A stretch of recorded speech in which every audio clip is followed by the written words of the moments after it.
मशहूर OTT platform Netflix अपने मुश्किल दौर से गुजर रहा है। मुश्किल इसलिए है क्योंकि पिछले कुछ सालों से वो लगातार भारत में सब्सक्राइबर की संख्या बढ़ाने में नाकाम रहा है।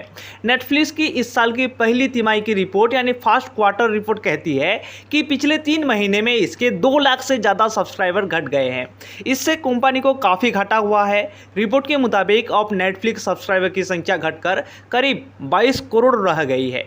ये चौंकाने वाली है क्योंकि नेटफ्लिक्स के इतिहास में ऐसा पहली बार हुआ है। तो जानते हैं कि नेटफ्लिक्स अपने बुरे दौर से क्यों जूझ रहा है, सब्सक्राइबर की संख्या में क्यों कमी आई और इससे सबक लेकर कंपनी क्या कदम उठाएगी।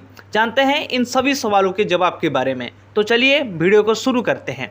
नेटफ्लिक्स को ये घाटा किसी एक वजह से नहीं हुआ है। ओटीटी प्लेटफॉर्म में इसकी कई वजह बताया गया है। पहला है रूस और यूक्रेन की जंग। दोनों देशों की जंग में नेटफ्लिक्स को घाटा हुआ है। नेटफ्लिक्स ने अपनी रिपोर्ट में बताया है कि रशिया ने यूक्रेन पर हमला किया। इसका विरोध करते हुए कंपनी ने रूस में अपनी सर्विस पर रोक लगा दी। इससे करीब 7 लाख सब्सक्राइबर पर असर पड़ा। कंपनी यहां से होने वाले घाटे की भरपाई कैसे करेगी, इस पर कोई भी आधिकारिक बयान जारी नहीं किया गया है। दूसरा है शेयरिंग पासवर्ड। दुनिया भर में नेटफ्लिक्स के करीब 22 करोड़ सब्सक्राइबर्स है। इसमें से 7 करोड़ ऐसी फैमिली है जो नेटफ्लिक्स यूजर्स है, जो पासवर्ड शेयर करते हैं। कंपनी को होने वाले नुकसान के लिए ये भी बड़ा फैक्टर है। हालांकि इससे निपटने के लिए नेटफ्लिक्स लंबे समय से कोशिशों से जुटी है। शेयरिंग पासवर्ड के मामले में रुकने के लिए जल्द ही कोई बड़ा बदलाव ला सकती है। तीसरा है बढ़ती महंगाई। नेटफ्लिक्स ने अपने एक बयान में सब्सक्राइबर घटने का एक कारण महंगाई को भी बताया है। साल दर साल बढ़ती महंगाई के कारण सब्सक्राइबर घट रहे हैं। हालांकि नेटफ्लिक्स इससे निपटने के लिए सस्ता प्लान तैयार कर रही है। इसे भारत के उदाहरण से समझ सकते हैं।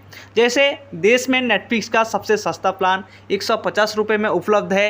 यही प्लान पहले 200 रुपये प्रति महीने में दिया जा रहा था। अब चर्चा है कि कंपनी इससे भी सस्ता प्लान लाने की तैयारी कर रही है। चौथा है टेलीविज़न और कंपटीशन। नेटफ्लिक्स का कहना है कि पहली तिमाही रिपोर्ट में सब्सक्राइबर की संख्या घटने की और भी वजह है। इसमें दूसरी स्ट्रीमिंग प्लेटफॉर्म और टेलीविज़न शामिल है।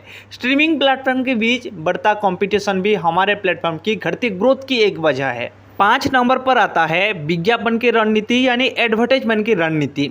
नेटफ्लिक्स अपने प्लेटफॉर्म पर बिना एडवर्टाइजमेंट के कंटेंट दिखाता है, लेकिन इस घाटे की पूर्ति करने के लिए कंपनी अब कंटेंट के साथ एडवर्टाइजमेंट दिखा सकती है। इस तरह कंपनी अपना प्लान की कीमतों को कम करके और एडवर्टाइजमेंट दिखाकर घाटे से उबर सकती है। आई होप आपको समझ में आ गया होगा कि नेटफ्लिक्स मुश्किल दौर से क्यों गुजर रहा है। अगर आपको वीडियो अच्छा लगा है तो लाइक कीजिए, शेयर कीजिए और सब्सक्राइब करना बिल्कुल मत भूलिए। तब तक के लिए आप सभी को मेरे तरफ से जय हिंद।